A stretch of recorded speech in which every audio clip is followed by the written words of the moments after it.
Doamnelor și domnilor, bine v-am regăsit la emisiunea live. Astăzi continuăm să discutăm despre vaccinare. Mai exact ne vom axa pe miturile care sunt legate de imunizare și sunt cel mai des întâlnite în țara noastră, dar și pe știrile false care au luat amploare acum în pandemie de COVID-19. Invitata noastră de astăzi este Ninel Revenco, șefa Departamentului Pediatrie din cadrul Universității de Medicină Nicolae Testemițanu. Bună ziua, bine ați venit la noi! Bună ziua, mulțumesc pentru invitație! Mulțumesc că ați acceptat! Tradițional, dacă aveți întrebări, nu ezitați să le scrieți în comentariile acestui video, iar eu le voi adresa invitatei noastre. Mersi. Aș vrea puțin să discutăm pentru început despre mituri. Cu siguranță vă ciocniți foarte des de acestea și voiam să vă întreb care sunt cele mai des întâlnite în țara noastră. Eu aș prefera să răspund la această întrebare nu atât despre mituri și falsuri sau noutăți false, dar aș prefera să încep să trecem în revistă în genere despre boala COVID-19 cu care omenirea s-a ciocnit în anul 2020 pentru prima dată în istorie. Și doar vreau să generalizez cam câți oameni au fost bolnavi, că de aici vor reieși și concluziile noastre despre mituri și falsuri referitor la boală. Deci, prima dată a fost anunțată pandemia de către Organizația Mondială a Sănătății la finele lunii februarie 2020. În luna martie, țara noastră a trecut printr-un lockdown. Noi credeam că în 2 luni vom ieși din această situație și vom respira, vom avea un respiro. Păi iată că nu este așa, fiindcă această infecție și acest coronavirus și-a demonstrat toate fațetele sale și nu cele mai bune. În primul rând, are o evoluție imprevizibilă. Nu este clar de ce o persoană face o formă gravă, de ce o persoană face complicații pulmonare, de ce una face complicații gastrointestinale sau dereglări din partea sistemului nervos și cu afectarea psihicului până la urmă. De ce afectează doar persoanele îndietate? De ce sunt afectate persoanele cu comorbidități mai frecvent? Și de ce nu sunt așa de mulți copii? Pe parcursul anului am avut un așa aflux de informații care n-a mai existat până acum. Cercetarea s-a axat și și-a unit forțele anume pe subiectul dat, cum este coronavirus. Pe parcursul anului au apărut mai multe protocoale naționale, mai multe scheme de tratament, mai multe concluzii. Deci eu consider că noi suntem la început de cale și omenirea a trecut într-o fază nouă, și anume faza virusilor, și asta doar începutul.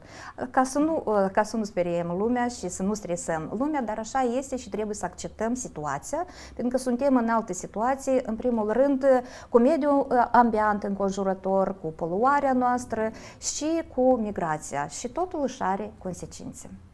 Deci, dacă să vorbim despre evoluție, deci poate fi forma foarte gravă, lumea cunoaște că poate ajunge în terapie intensivă în reanimație și poate fi la respirație dirijată, poate fi deces. În lume au fost bolnavi mai mult de 100 milioane de oameni, mai mult de milioane de oameni au decedat. Sunt țări cu o proporție foarte înaltă de decese. Cei mai frecvent sunt afectați persoanele după 60 de ani și cu rata fatalității sau rata de deces este mult mai mare. Sunt persoane care fac maladii cardiovasculare și care fac coronavirus cu consecințe, cei cu astm bronșic, cei cu diabet, cei cu obezitate și altele. Copiii, într-adevăr, fac forme mai puțin grave, dar și în rândul lor s-au găsit, s-au notat și au fost deja raportate cazuri de așa numitele sindrom inflamator multisistemic, deci o afectare multiorganică, plămânii, rinichii, sistemul cardiovascular și celelalte. Iată de aici noi și începem să discutăm despre mituri. Voiam să vă întreb de ce atâția oameni nu cred în continuare în pandemie. Vedem ce se întâmplă în lume și totuși este omenirea de când este ea, este o parte a omenirii care acceptă situația, care se conformează, citește și este informată, și este o parte care după psihicul lor nu acceptă ceva nou și spun chiar și dacă au trecut prin situațiile grave, chiar și dacă au trecut prin boala coronavirus sau prin terapie intensivă, mai trece un timp și se uită și apoi se încep discuții în comunitate, posibil că eu n-am avut coronavirus. Și în genere asta e ceva, o invenție și în genere este un virus care este inventat de cineva. Și iată aici toate miturile și falsurile, eu le-aș diviza în două grupe mari. Deci prima sunt falsurile ce țin de teoria conspirației și doi, ce țin nemijlocit de virus, că sunt multe reacții adverse, că decedează lumea și așa mai departe. Deci dacă să începem cu miturile și falsurile, cu teoria conspirației. Exact, că cineva ar vrea să ne omoare, că suntem prea mulți oameni, bogații lumii vor să ne vaccineze să murim. Exact. Haideți să începem că virusul acesta a fost, el nu este pentru prima dată studiat. În evoluția sa, noi putem să găsim în istoric așa numite erupții de infecție doar localizate, cum ar fi din anii 60 a fost o erupție și care a fost raportată, doar că a fost repejor stopată infecția și nu s-a răspândit, că nu era așa migrații cum este acum. Ne amintim de anul 2002, așa numitul SARS-CoV-1, da, la fel a fost mai mult localizat. Ne amintim de anul 2012, MERS, iarăși, a fost localizat. Și iată, în anul 2019 a primit o amploare mai deosebită, mai dramatică, mai fatală, din cauza unui virus foarte contagios, care foarte repede se transmite în comunitate, plus migrația, plus schimbările climaterice. Deci toate și-au adus amploarea. Posibil că și statele n-au reacționat oportun și la moment ca să localizeze această situație. O zic așa, posibil. Istoria ne va demonstra, fiindcă toată situația aceasta se va analiza în timp. E prea matur să spunem care sunt cauzele. De aceea că virusul nu este artificial, este clar, este un virus care este în comunitate, este un virus care poate fi transmis de diferite animale, inclusiv și de animalele maritime, el există acest virus. Doi, dacă e să vorbim despre teoria conspirației că cine vrea să omoare lumea, eu nu cred că sunt așa de niște persoane care și-au pus scopul, într-adevăr, să extermineze toată populația. Eu nu văd aici un beneficiu din asta. Deci cu cât este economia mai dezvoltată, lumea cumpără, vinde, cu atât eu am venit mai mare, se dezvoltă economia.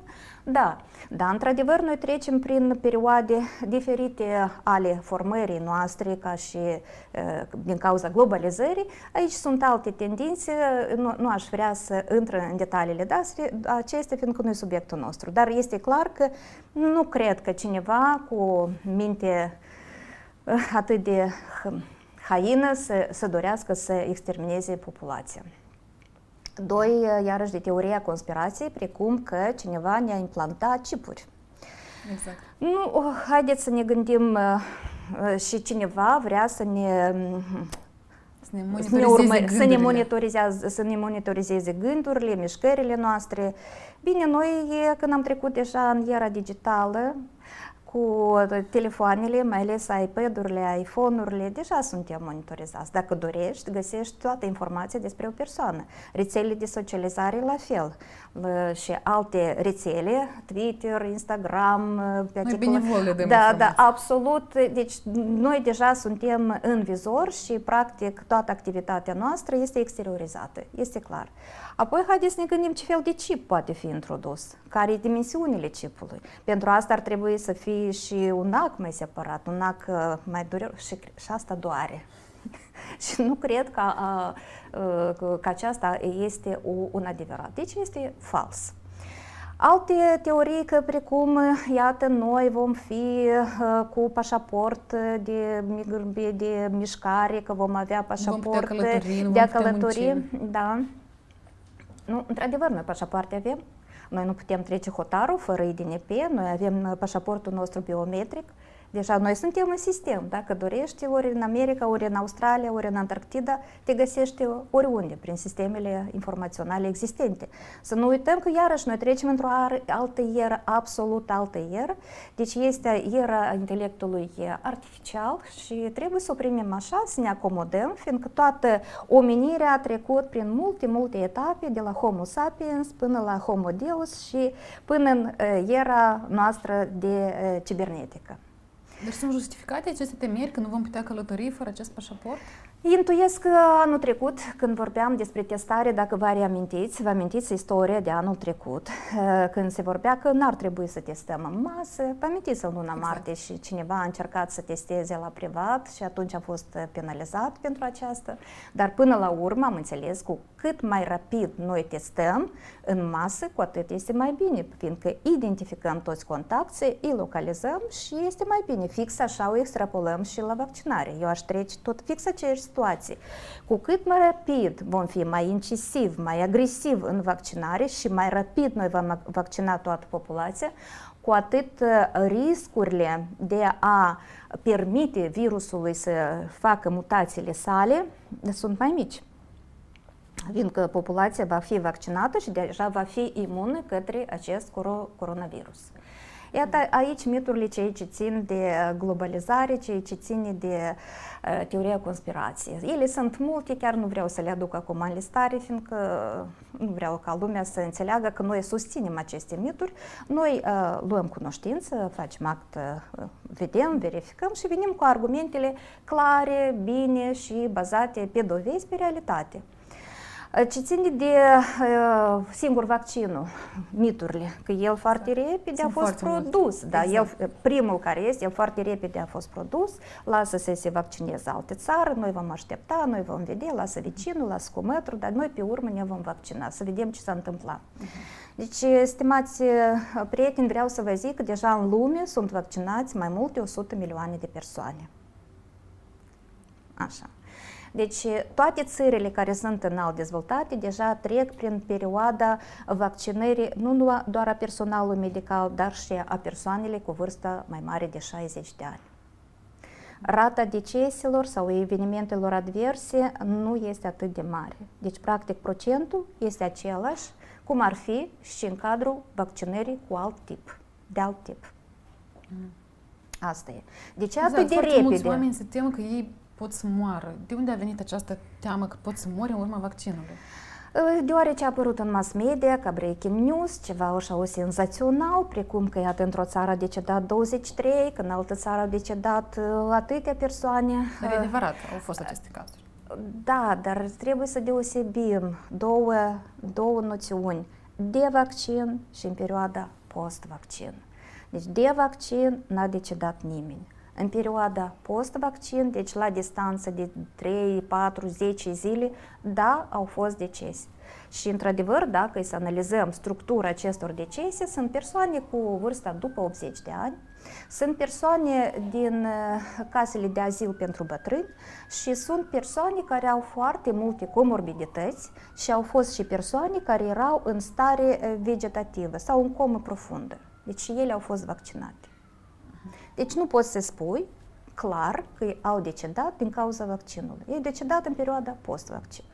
Credeți-mă că să ajungi la o concluzie că vaccinul este incriminat în decesul acestor persoane, sunt comisii independente și fiecare caz se analizează foarte, foarte minuțios, un audit echidistant, un audit transparent, până ajunge la așa informație. Undeva a apărut o informație și hai, iată, asta e de la vaccin. Ce ține de evenimentele posibile după vaccinare, da, într-adevăr, ele sunt. Ele sunt ca și la oricare vaccin. Noi trebuie să știm că aceste evenimente vor fi ca și o durere în locul injecției. La orice injecție este o durere. Va fi o inflamație locală? Da, va fi, fiindcă organismul nostru reacționează la această injecție. A doua zi poate apărea temperatura. Da, temperatura poate fi. Ea poate fi 38, poate fi și 39. De obicei, ea durează 24 de ore și mai mult și care repede cedează după paracetamol. Da, pot fi așa o stare ca și în cazul de o îmbolnăvire, ca și o stare de gripă. Deci poate fi frison, poate fi durere durere articulară, poate fi durere de mușchi care cedează la paracetamol. Aceste informații trebuie să cunoască toți care merg la vaccinare. Deci sunt ele reacții pot normale. fi. Da, sunt reacții care pot fi, ele nu sunt reacții normale, cum zici, dar pot fi și noi trebuie să cunoaștem aceste evenimente. La vaccinul antigripal noi mergem, ar trebui să mergem anual să ne vaccinăm la contra gripei, așa? Deci în perioada post-vaccin, noi la fel avem aceleași senzații, deci aceleași senzații pot apărea aici. Mai frecvent aceste senzații apar nu după prima injectare, dar după a doua injectare. Asta poate fi. Deci asta noi trebuie să recunoaștem. Exact. Am răspuns la întrebarea de ce atât de repede a fost produs vaccinul. Exact. Da? Că noi cunoaștem că vaccinul poate fi eliberat la firmele producătoare timp de experimente, timp de faze clinice, preclinice, câțiva ani. Păi, în cazul dat, eu pot să vin cu următoarea informație. Deci toate vaccinele, deci coronavirusul, se studiază încă din anii 90. Platforma de a produce vaccinul era deja pregătită, numai că era pregătită pentru vaccinul contra HIV-SIDA. Deci, practic, această metodă și această platformă de messenger a fost aplicată pentru pentru acest virus. Asta trebuie să înțelegem. Vorbim despre vaccinul cu ARN. Cu ARN, vaccinul cu ARN. 2.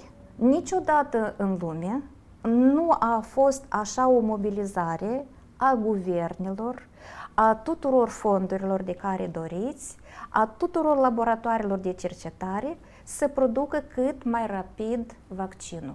Deci nu era pe ceva gol, pe ceva zero, era pe o platformă deja pregătită. Asta să o înțelegem.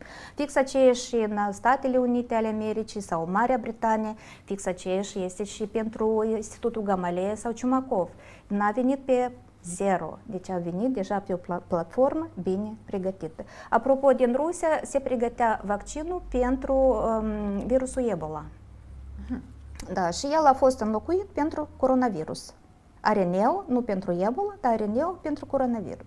Deci asta trebuie să o înțelegem că cercetarea mergea, noi nu eram atât de informați să știm ce se face în practica vaccinologiei, dar el era pregătit și niciodată n-au fost distribuite așa de multe fonduri ca populația să primească acest vaccin. De ce? Fiindcă toți au înțeles că fără vaccin noi nu vom stopa această pandemie și fără vaccin, într-adevăr, noi atunci vom deceda mulți. Cu așa o situație, lumea s-a ciocnit cu 100 de ani în urmă, când a fost influența, gripa spaniolă, și atunci medicina nu era atât de dezvoltată, vaccinologia la fel nu era atât de dezvoltată, industria farmaceutică nu era atât de dezvoltată și practic a fost ca și o evoluție naturală a bolii, cu decese corespunzătoare, dar și atunci ne uităm la fotografii și epidemiologii s-au mobilizat și atunci observăm masca era obligatorie, în spațiile publice era obligatorie masca 100 de ani în urmă. Deci ne-am întors la aceeași situație și ca să nu dispărem într-adevăr ca și omenire, fără vaccin noi nu vom ieși din această situație. Foarte mulți oameni se întreabă dacă e ok să-l facem de moment ce nu a trecut mult timp de când a început să fie testat. Mai mult asta îi sperie pe oameni, că nu s-au făcut teste suficiente pe oameni. Răspunsul va fi următor. Indiferent am fost noi bolnavi sau nu, noi trebuie să ne testăm. Asta. Am făcut forma ușoară, noi nu trebuie să ne testăm. Înainte de vaccinare nu se recomandă testarea. De ce? Vă explic de ce. După o boală de coronavirus, omul diferit reacționează. La unul anticorpii sunt mai mari, la alții mai puțini. La alții deloc? La alții deloc. Riscul de a face o variantă gravă este foarte mare, chiar și dacă ai făcut o infecție, riscul rămâne, cu o distanță la unii de la 3 luni, la alții de la 6 luni, dar poate și mai rapid, nimeni nu știe încă, noi suntem, e prea devreme, pentru istorie e foarte puțin, un an de zile de supraveghere. Și atunci când noi dăm vaccin, noi îi dăm posibilitate și noi stimulăm, antrenăm imunitatea, răspunsul nostru imun. Și la anticorpii care deja i-am făcut, noi creștem nivelul de anticorpi. Și mai ales dacă la a doua injecție, depinde de vaccin la interval de la 3 la 8 la 12 săptămâni, noi avem o creștere de anticorpi foarte mare. Mai mult ca atât, noi nu numai că creștem numărul de anticorpi în ser, dar noi și ne întărim imunitatea noastră, celulele T, care au o memorie și rămân ca șefii pe organismul nostru și la orice întâlnire cu infecția dată, imediat dă semnalul la alte celule să producă anticorpi. Aceasta este demonstrat deja. Cât timp durează nivelul de anticorpi, eu voi răspunde că la fel încă nu se știe. E prea devreme pentru istorie. Exact. Fiind în masă, da, și normal că dacă nu cunoaștem, noi trebuie să analizăm și asta este bine, ca lumea să fie informată. Dacă e să ne referim la o firmă farmaceutică care prima a introdus vaccinul, supravegherea acestor voluntari, care sunt mai mult 10.000 de oameni, sunt 43 și ceva de mii de oameni, ei vor fi supravegheați după faza a treia, deja după ce în decembrie a fost introdus vaccinul pe scară largă, vor fi supravegheați timp de 2 ani de zile. Și conform protocolului, la un termen anumit, li se va cerceta nivelul de anticorpi. Și atât pe parcursul anului 21-22 noi vom ști clar la care procentul anticorpii va crește, la care procent va scădea sau ce se va întâmpla. Oamenii vor fi monitorizați și atunci va fi foarte clar.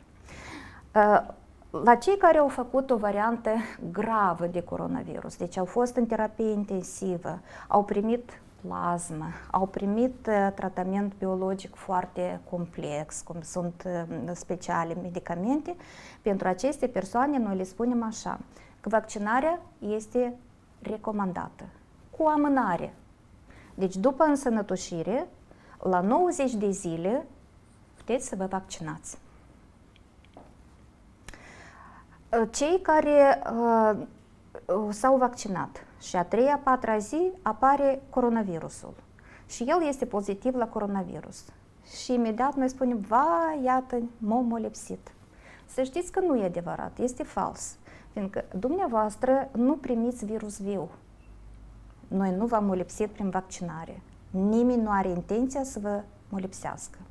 Posibil că dumneavoastră ați fost într-o fază de incubație și la 3-a zi voi ați făcut această maladie.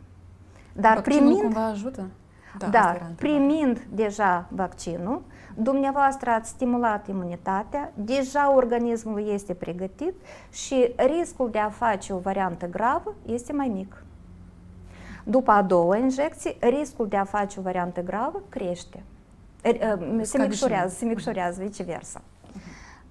Iată cam asta. Care sunt persoanele care au contraindicație pentru vaccinare? Sunt persoanele care nu vor merge la vaccinare, cele care au reacții alergice grave la componentul de vaccin.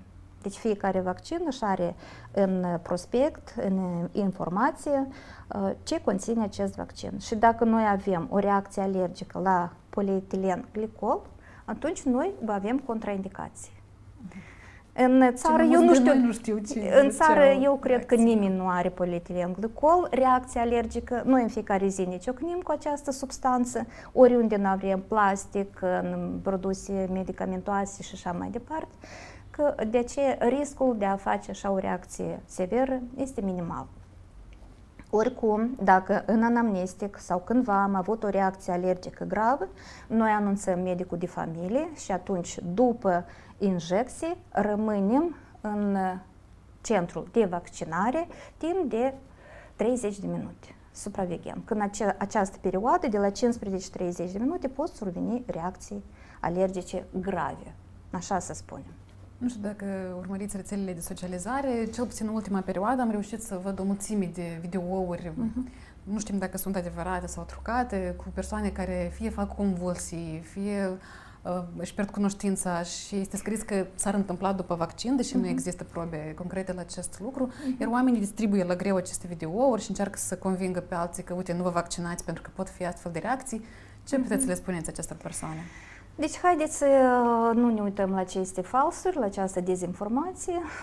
Stările acestea de lipotemie, dacă vă amintiți când s-a început implementarea vaccinului pentru papilomavirus la fetițe, da? Și vreo câțiva ani în urmă țara a aderat și iată, fetițele mergeau la vaccinare și cădeau în leșin. Deci este și alta vedea, deci colega vedea și la fel era ca în masă. Deci sunt niște stări psihologice de frică și trebuie să înțelegem, dar în realitate așa ceva nu. Este un fals, este o trucare. Alte persoane... Apropo de vaccinul papilomavirus, Australia s-a vaccinat încă 10 ani în urmă și practic sunt 0 incidențe cu cancer de col uterin. Super. Moldova, să înțeleg că e unul dintre lideri la acest capitol. În continuare avem anual foarte multe cazuri. Exact. Da. Ce puteți să spuneți despre persoanele care afirmă că medicii ar fi plătiți, nu știm de cine, ar primi bani ca să spună că cifra bolnavilor ar fi mai mare decât este în realitate? Eu nu pot să comentez această afirmație, doar pot să zic una că este fals.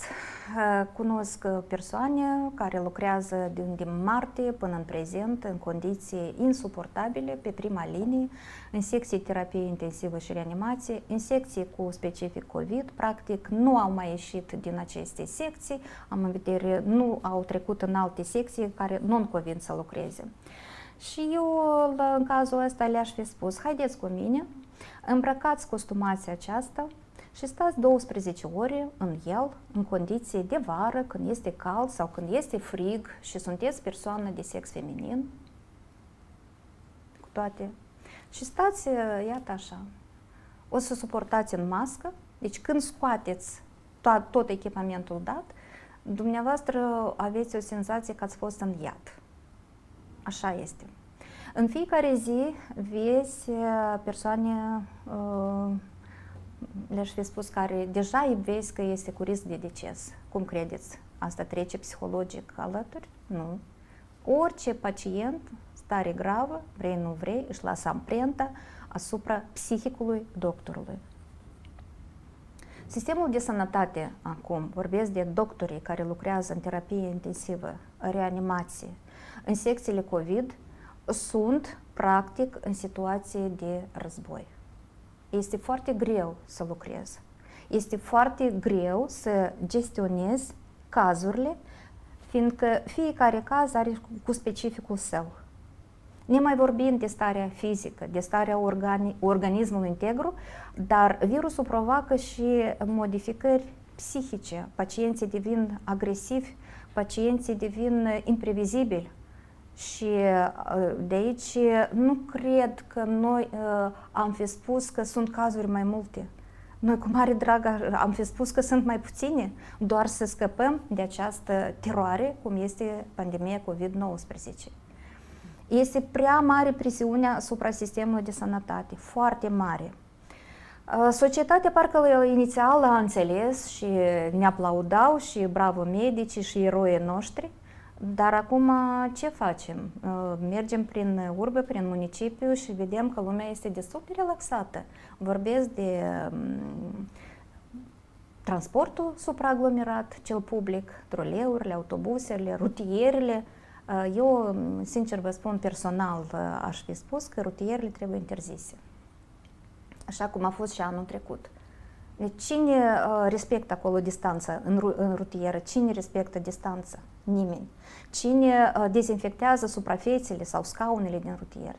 Nimeni. Cine poartă masca în rutiere? Corect. Practic 1-2 și aceea e sub nas și nu mai schimbă odată la 4 ore, dar o poartă toată ziua, dacă nu toată săptămâna. Eu nu vreau să învinuiesc populația. Da, mulți se plâng că nu au dar idee, eu m-aș mobiliza mai tare și aș invita și ordinea publică, deci ministerele corespunzătoare de ordine publică, de securitate, fiindcă până la urmă asta e securitatea țării. Mor oamenii. Sistemul nu rezistă. Sunt cazuri că urgențele, asistența medicală, urgență prespitalicească, o vedeți în oraș, toată ziua circulă cu pacienții foarte gravi. Locuri nu sunt. Spitalele sunt supra-solicitate.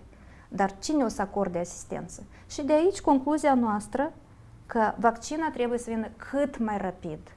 Eu nu știu cum, dar eu aș recomanda și aș întreprinde oricare metodă ca vaccinul să fie în țară cât mai repede, în așa mod acele persoane care sunt în prima linie, terapie intensivă, reanimația, secțiile COVID, tot personalul să fie vaccinat. De ce? Ei sunt primii.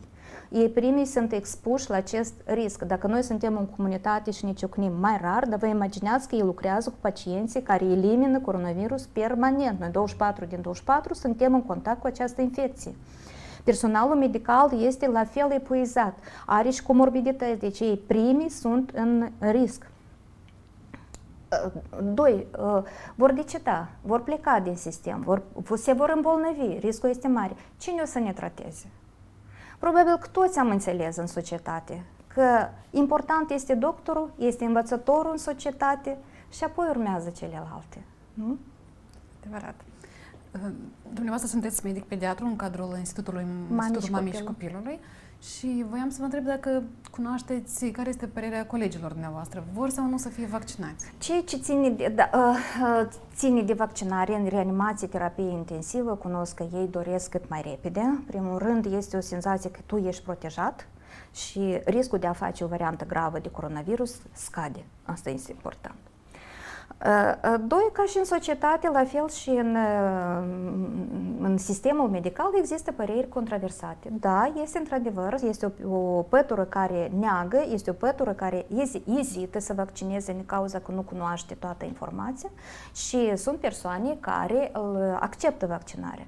Să facem un exemplu din România. Dacă până la vaccinare, rata de a accepta vaccinarea în rândul lucrătorilor medicali, vorbesc nu numai în rândul doctorilor, dar asistentelor medicali, îngrijitorilor, stomatologilor, dentiștilor și altor persoane, era de până la 60%.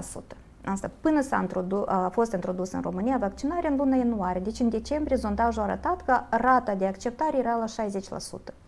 Acum, România este prima în Europa după numărul de vaccinare în rândul lucrătorilor medicali. Practic, ei 98% au primit deja prima doză și la 90% a doua doză de vaccin. Practic, tot sistemul sănătății este vaccinat și asta e bravo. Bravo lor, fiindcă este pătura care trebuie protejată. Sistemul medical trebuie protejat și ajutat ca ei să ne ajute. Deocamdată nu este foarte clar dacă femeile însărcinate și mamele care lăptează trebuie sau nu să fie vaccinate. Dumneavoastră ce le recomandați? Eu le-aș spune în felul următor. Da, într-adevăr, studiile și în faza 3 și alte studii clinice nu a inclus în supraveghere femeile însărcinate și femeile care alăptează. Dar dacă dumneavoastră ați fost vaccinate și nu ați știut că sunteți însărcinate, nu este strașnic. Dimpotrivă, este foarte bine pentru dumneavoastră și mergeți la al doilea vaccin. Dumneavoastră nu primiți virus viu, dumneavoastră nu veți face forma gravă și veți duce o sarcină bună, mai mult ca atât, dumneavoastră veți forma anticorpi și aceste anticorpi vor trece și la copilul dumneavoastră, la prunc. Dacă alăptați și dumneavoastră sunteți vaccinați, la fel, în studii nu au fost incluse femeile care alăptează și nu avem date clare că, da, într-adevăr, femeile care alăptează pot fi vaccinate. Nu este așa rezultat. Dar ultimele informații, și în special de Marea Britanie, recomandă ca femeile care alăptează pot fi vaccinate. Ele produc anticorpi și acești anticorpi la fel pot fi transmise și copiilor care sunt alimentați natural. Și iarăși aici îndemn toate femeile care alăptează să continue alimentația naturală. Profit de ocazie. Mulțumim. Avem o întrebare de la cineva din public. O persoană întreabă, cei care au făcut formă gravă de COVID se vaccinează peste 90 de zile. Ce se întâmplă în cazul celor care au făcut forme ușoare sau medii? Acele care au făcut formele ușoare sau medii, după ce s-au însănătoșit, au intrat de izolare și practic merg deja, sunt admiși la serviciu, din acel moment pot fi vaccinați. Deci, imediat cum ne-am însănătoșit, nu așteptăm. Da. Doar pentru formele grave sunt 90 de zile. Am înțeles. Și nu doar pentru acelea, sunt forme grave care n-au primit plasmă, n-au primit tratament biologic, acelea pot fi vaccinate după ce starea s-a ameliorat, dar acelea anume persoanele care au primit plasmă și care au primit tratament biologic, acelea merg la 90 de zile la vaccinare. O altă întrebare din public, care sunt contraindicațiile pentru a pune acest vaccin și care este componența lui? Deci componența lui este polietilenglicol și alt stabilizator, plus învelișul ăsta lipidic în care este introdus o particică de ARN. Și deci doar dacă aveți o reacție alergică la polietilenglicol este contraindicație pentru vaccinare. Atât. Vorbim de Pfizer, dar de celelalte vaccinuri? Fix așa, ne uităm. Dacă este ou și noi avem reacție alergică la ou, noi anunțăm medicul și putem să ne vaccinăm, doar că nu plecăm din centrul de vaccinare, rămânem sub supravegherea medicului de la 15 la 30 minute. Care este perioada de protecție a vaccinului? Va fi necesară vaccinarea anuală? Întrebarea și este care bună. este eficiența asupra noilor tulpini? Întrebarea este foarte bună și eu deja am răspuns tangențial la această situație, că noi încă nu cunoaștem care este protecția noastră și cât durează protecția noastră. Noi cunoaștem foarte bine că protecția după maladie durează de la 3 la 6 luni. De la vaccin deja sunt studii că precum că anticorpii se mențin la 6 luni, dar studiul continuă și supravegherea acestor voluntari continuă până la 2 ani de zile în studiul care ne va raporta cât este nivelul de protecție la indivizi în funcție de situație, fie de vârstă, de gender, adică de sex și de prezența comorbidităților. Și încă o întrebare era... Eficiența asupra noilor tulpini. Eficiența asupra noilor tulpini, deci s-a demonstrat că vaccinele care sunt cu ARN sunt și ne protejează și pentru noile tulpini. Vaccinurile care nu sunt cu ARN? Pentru că știm că sunt și vaccinuri cu combinații de virusuri. Cu combinații de virus vorbesc despre Sputnik V, care are combinații de virus, deci pe bază de messenger de adenovirus 26 și adenovirus 5. AstraZeneca. Și AstraZeneca, dar și Sputnik V la fel, e de aceeași platformă în principiu.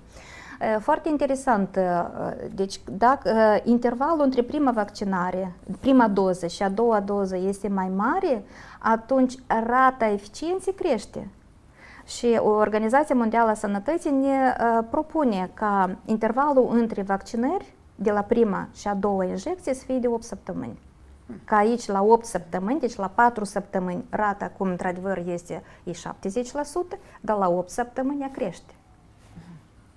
Interesant. Vom avea suficiente vaccinuri pentru a vaccina toată populația țării? Știți, e o întrebare foarte, foarte dureroasă pentru noi, ca lucrători medicali, fiindcă noi suntem la prima și noi foarte mult așteptăm. Populația probabil că da, populația o să accepte, rata ezitanților o să micșoreze. Prima, vaccinarea este mult așteptată, foarte mult. Lupta pentru vaccin este în lume acerbă. Țările mari care au venituri mari deja și-au procurat mai multe tipuri de vaccin. Țările cu nivel de dezvoltare mic și jos, ele sunt foarte multe. Deci s-a raportat că 130 de țări încă n-au primit vaccin, n-au început vaccinarea. 130 din țări n-au primit vaccin. Japonia a început vaccinarea, măcar că intră în rândul celor G7, a început vaccinarea o săptămână în urmă. Vaccinarea ca atare s-a început în Europa și în lume din decembrie-ianuarie, deci nu avem un timp așa mare. Da? Statul trebuie să întreprindă oricare măsuri să aducă vaccinul în țară. Fie Organizația Mondială a Sănătății, fie platforma COVAX, fie alte înțelegeri, alte acorduri, vaccinul trebuie să ajungă cât mai repede în țară. Trebuie să înțelegem că vaccinul nu este obligatoriu, vaccinul este voluntar. Trebuie să înțelegem cu cât mai repede noi ne vom vaccina, cu atât este mai bine. Cu cât timpul de acoperire cu vaccinare va fi mai scurt, cu atât mai bine. Știți cum spune moldovanul, o tragi odată, faci o reparație capitală și ai terminat. Fix așa și aici. Faci o vaccinare imună și faci o pătură imună mai mare, cât mai repede, cu atât mai bine. S-a demonstrat că procentul de acoperire cu vaccin în țară, ca ea să fie cât de cât imună, trebuie să fie până la 70%. Dar la acest procent se adaugă și rata eficienței. Dacă la Pfizer rata eficienței 95, înseamnă că mai adăugăm acele 5% care nu este eficient, deci noi trebuie să avem 75% acoperiți cu vaccin și să spunem clar că da, într-adevăr, iată, noi avem o pătură imună. Alt mesaj care vreau să-l zic, COVID-ul n-a plecat. Coronavirusul este, noi nu ne relaxăm, noi anticorpii îi producem nu imediat. După vaccinare trebuie să prima vaccinare, anticorpii cresc la 14 zile, după a doua vaccinare cresc încă și mai mult și asta nu înseamnă că dacă am primit prima doză ne relaxăm, nici într-un caz, după a doua doză noi nu ne relaxăm. Noi ne relaxăm singuri psihologic, că deja nu vom face o formă gravă, noi suntem protejați, nu vom face o formă gravă medie, dar asta nu înseamnă că în comunitate virusul a dispărut, el nu a dispărut. Va rămâne masca, va rămâne distanța socială, practic e o lege care a existat și înainte, numai că noi nu înțelegeam că trebuie în rânduri să păstrăm distanța socială, dar stăteam buluc sau în trolebuse sau în rutierele acestea care sunt focar de oricare infecție. Și vom respecta regula tușitului și regula strănutului. De ce ne vaccinăm dacă oricum respectăm măsurile de siguranță? Până noi nu vom fi ca și comunitate cât de cât imuni, noi trebuie să respectăm. Este regula solidarității. Până nu rămânem cu zero cazuri. Da. A mai fost o întrebare dacă va fi vaccinul ca și la gripă sezonier, exact. în fiecare an. În fiecare an. Cu gripa ce s-a întâmplat? Gripa n-a primit așa o amploare de pandemie. Da? Și rata vaccinărilor n-a fost atunci, la momentul când a fost gripa aviară sau gripa porcină, n-a fost o vaccinare în masă la toată populația, pe glob, un procent mare. Deci gripa deja persistă în comunitate și este necesar să ne vaccinăm în fiecare an. Inclusiv pentru că își schimbă în fiecare an Sigur, tulpini. da, cu tulpinile își schimbă. Ceea ce ține de coronavirus, dacă omenirea, globul, se va vaccina odată, șansa ca noi să nu ne vaccinăm și să nu avem alte tulpini este mai mare. Dar eu intuiesc că asta nu va fi așa. De ce?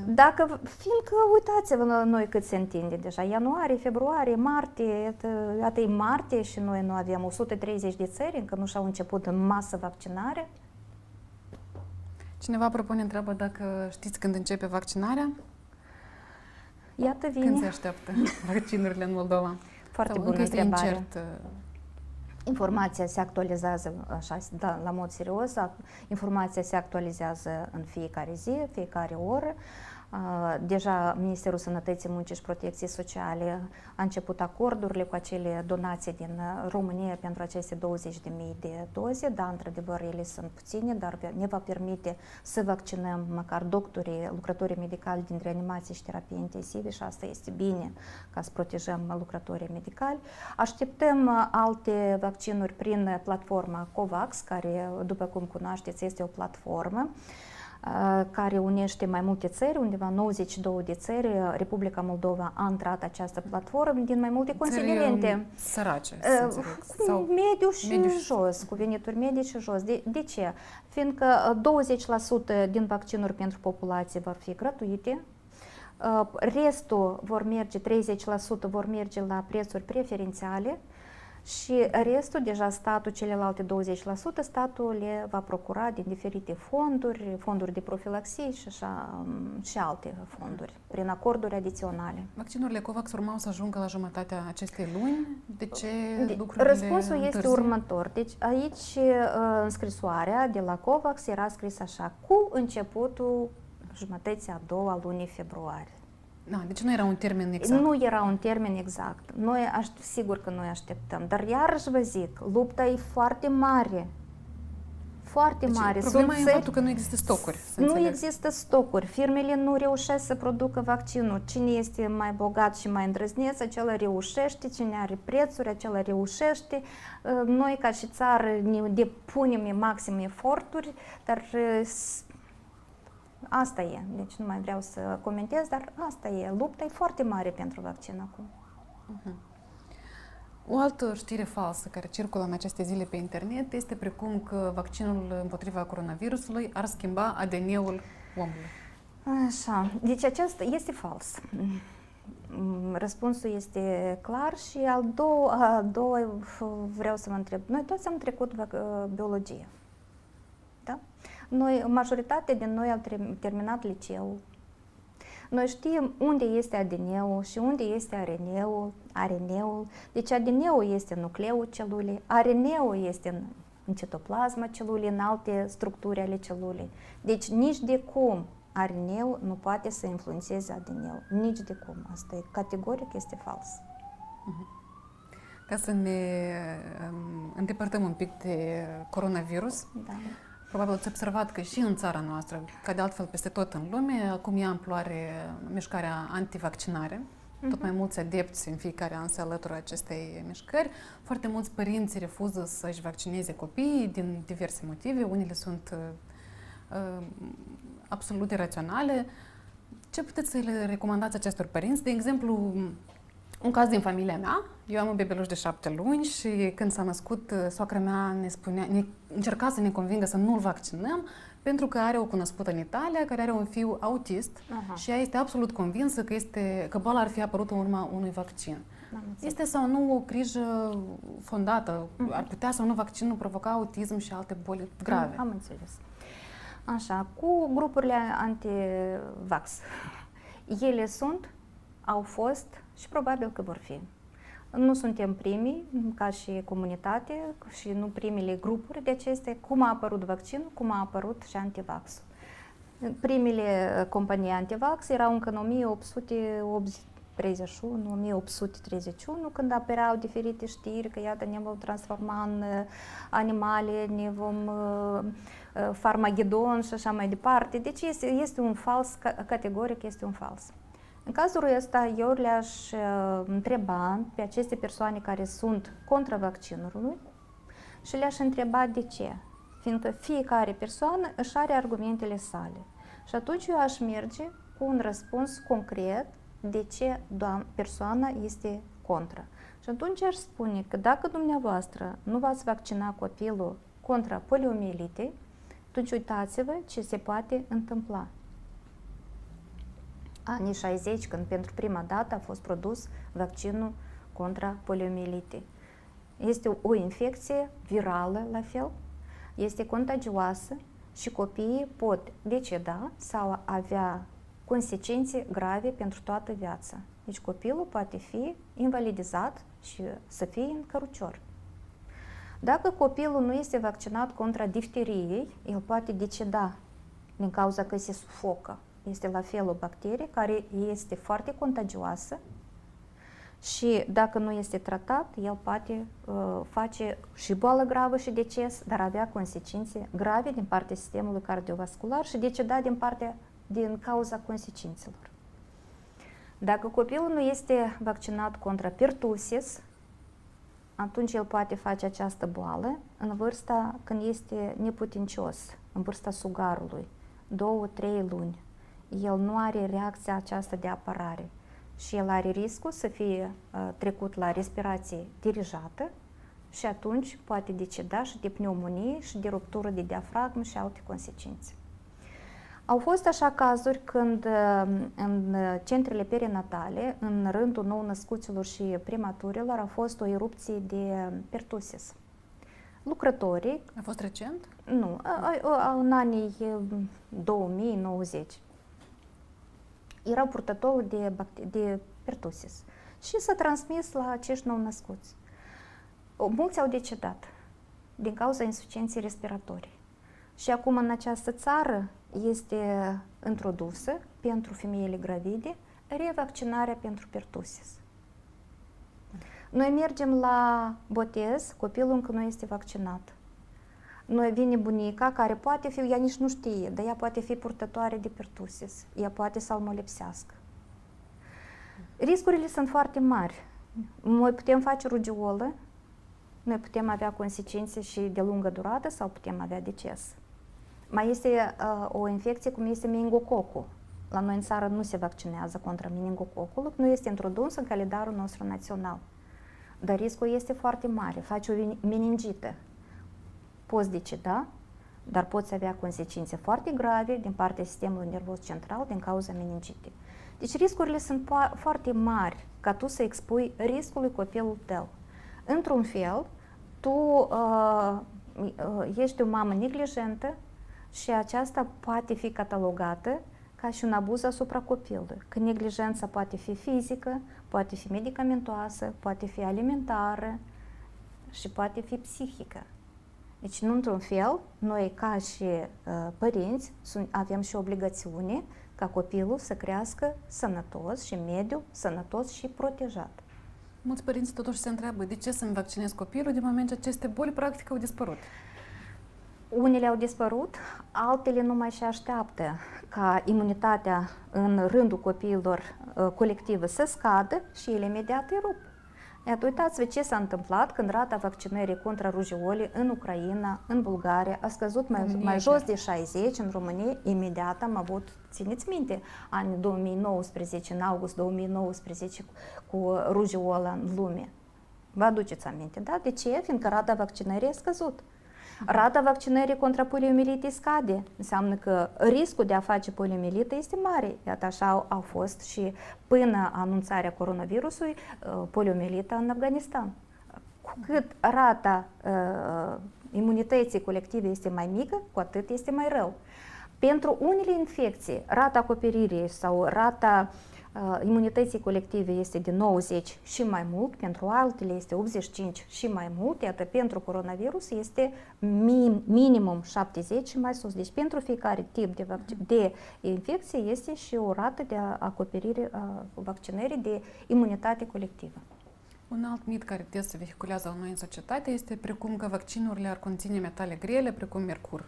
Este sau nu adevărat? Da, într-adevăr, conțin metale grele, metalul cum este mercur, dar el este într-o doză infirmă, deci în comparație cu ceea ce noi ne ciocnim în fiecare zi, este practic este neglijat și nu mai produce el nicio consecință, absolut.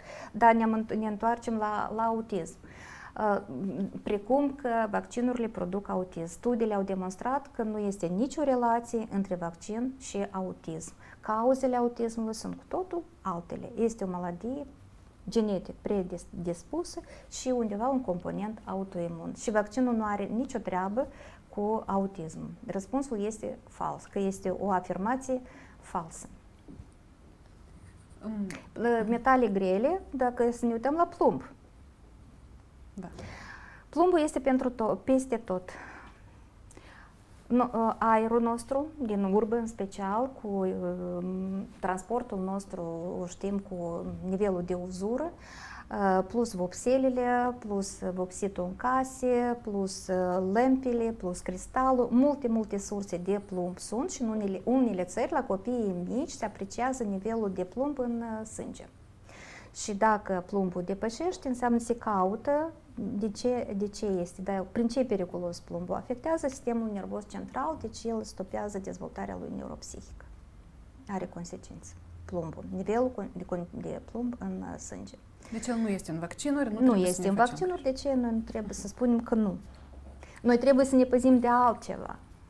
Cu siguranță ați auzit nu odată că Republica Moldova importă cele mai ieftine vaccinuri, care sunt de o calitate dubioasă.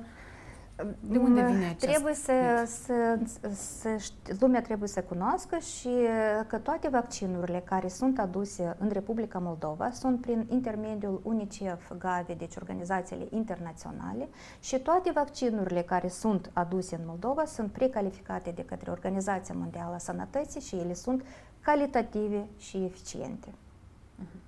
Deci nu contează din ce țară sunt sigure.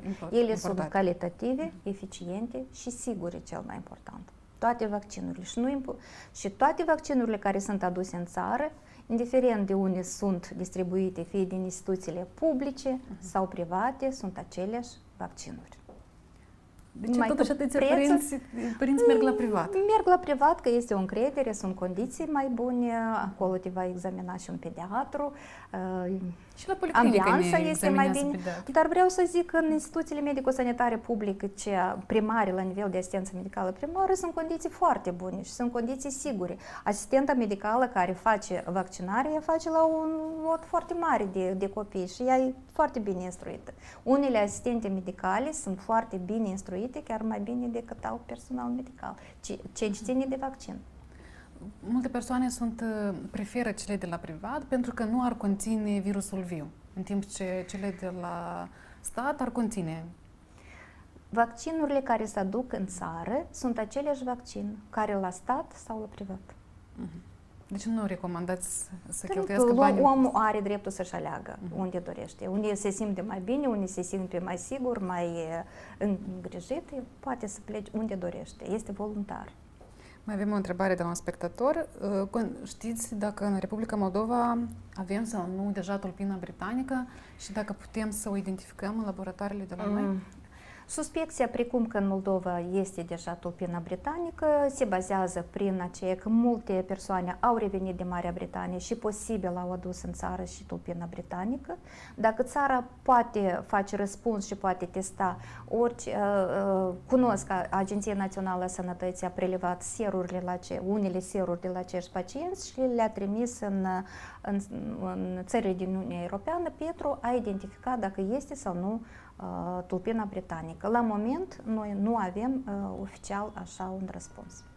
Și nici nu putem ști când Unica ce eu pot să zic următoarele, că, uitați-vă, dacă pacientul a făcut coronavirus, este o perioadă de bine și el poate face a doua oară și dacă o face a doua oară, riscul să facă o variantă mai gravă este mai mare. De ce? Dacă corpul a avut deja anticorpi, are o memorie? Nu, el deja memoria și-a pierdut-o, el celula T n-a stimulat-o, n-a antrenat-o și el face iarăși o încărcătură, el s-a relaxat și el a luat o mai mare încărcătură de virus și riscul de a face o formă mai gravă mai mare. Eu intuiesc acum, în luna, februarie, când avem un aflux foarte mare de pacienți și forme foarte grave în comparație cu primăvara anului trecut, deja merge la pacienți a doua. Atunci probabil că au făcut o formă ușoară sau asimptomatică și acum, după ce s-au relaxat cu sărbătorile de iarnă, migrația, fac formele grave. Posibil și este și altă tulpină, dar nu am argumente acum obiective ca să afirm. Deci spuneți că pacienții care sunt acum în spital sunt mai gravi decât Deci variantele sunt mai grave, sunt mai severe, mai agresive, în special din partea sistemului respirator și aceeași se referă și la copii. Ceea ce n-a fost până acum. Variantele au fost mai ușoare, variantele au fost nu atât de grave. Acum, în luna ianuarie-decembrie, februarie, copiii sunt cu forme foarte grave. Deci au început și copiii să sufere. Da, și în special vârsta copiilor în perioada de pubertate după 10 ani. Avem o statistică, aproximativ câți pacienți s-au reinfectat? Nu. Deci nu putem ști deocamdată. Dar considerați că sunt mulți. Până acum nu se știa sigur. Uitați-vă, mulți pledează mulți spune nu mă vaccinez, haideți să facem o imunitate naturală, așa, în comunitate. Exact. Care sunt scenariile pentru așa o variantă? Sunt și simulările acestea matematice. Am văzut Suedia a încercat și a ieșuat până la urmă. Și a ieșuat, da. Și ca și exemplu poate fi o țară din America Latină, o localitate din America Latină, practic în această localitate 100% au trecut prin coronavirus și apoi a fost un 0-0 și a doilea val era cu mult mai mare și cu forme grave. Deci nu trebuie să ne bazăm doar pe imunitatea aceasta comunitară achiziționată după infecție. Nici de cum, fiindcă variantele vor fi grave și foarte grave. Dacă noi nu ne vom vaccina și noi vom trece doar prin perioadele acestea și noi ne vom mobiliza ca și stat și nu vom respecta toate restricțiile, deci noi nu vom ieși din starea aceasta de pandemie până în 2024, noi vom deceda sub 2 milioane, ne vom îmbolnăvi sub 2 milioane de oameni și vom deceda până la 70 de mii. Asta doar în Republica Moldova? Doar în Moldova. Acestea sunt simulările matematice. Sunt sumbre prognozele dumneavoastră. De ce nu trebuie să înțelegem că este o infecție, ea nu este inventată, ea nu este adusă din cosmos și de la extraterestri, ea a fost în comunitate, ea a fost pe glob, acum ea a devenit mai agresivă din cauza noastră, din cauza schimbărilor climaterice și este primul virus cu așa amploare, posibil că vor fi și alte infecții virale, deci noi trebuie să ne mobilizăm și să înțelegem că noi am trecut absolut în altă eră. Ce lecție trebuie să învățăm din această pandemie? Noi trebuie să fim ca și comunitate, ca și omenire, să fim mai vigilenți, să ne informăm din surse sigure, să avem încredere în asistența medicală, să fim mai empatici unul față de altul, să ne protejăm și să ne unim absolut toate forțele existente, neexistente, toate absolut, să trecem cât mai rapid în perioada de vaccinare, să ne mobilizăm, că nu suntem așa de mulți în țară, inclusiv și cu Transnistria, nu suntem așa de mult în țară comparativ cu alte țări mari și dacă ne vom mobiliza și toți vom accepta, atunci noi mai repede vom ieși din această situație critică. La final vreau să vă întreb cum știrile false și aceste mituri care circulă prin societatea noastră afectează imaginea vaccinurilor și dacă este asta o problemă care ar trebui să ne îngrijoreze. Știrile false, omul, eu nu cred că, populația nu cred că are timp să citească știrile false. Haideți să ne axăm și să avem o gândire pozitivă și să ne axăm pe rezultatele unor țări care deja au vaccinat mai mult de 50% din populație. Sunt țări care au atins nivelul de 30, 40, 50% din populație. Ce s-a întâmplat cu aceste țări? S-au mobilizat și ce s-a întâmplat? Eu m-am vaccinat, eu am acele restricții, purtatul măștilor, distanța, dezinfectarea, spălatul mâinilor, dar eu pot să mă întâlnesc cu rudele, eu pot să merg la părinții mei, eu pot să merg în restaurante, eu pot să merg în cafenele, eu pot să călătoresc. Noi asta ne dorim, ori noi asta nu ne dorim. Noi putem să revenim la învățătură. Apropo, noi n-am abordat subiectul studenților noștri, în special studenților de la medicină, care cu regret din luna martie, din cauza COVID-ului, majoritatea învață la distanță și doar din octombrie am început acest sistem mix de învățătură, de învățare. Aceasta tot nu este bine. Vă mulțumim mult pentru timpul acordat. Eu vă reamintesc că alături de mine a fost Ninel Revenco, lector universitar în cadrul Universității de Medicină. Mulțumim foarte mult și multă sănătate! Multă sănătate la toată lumea!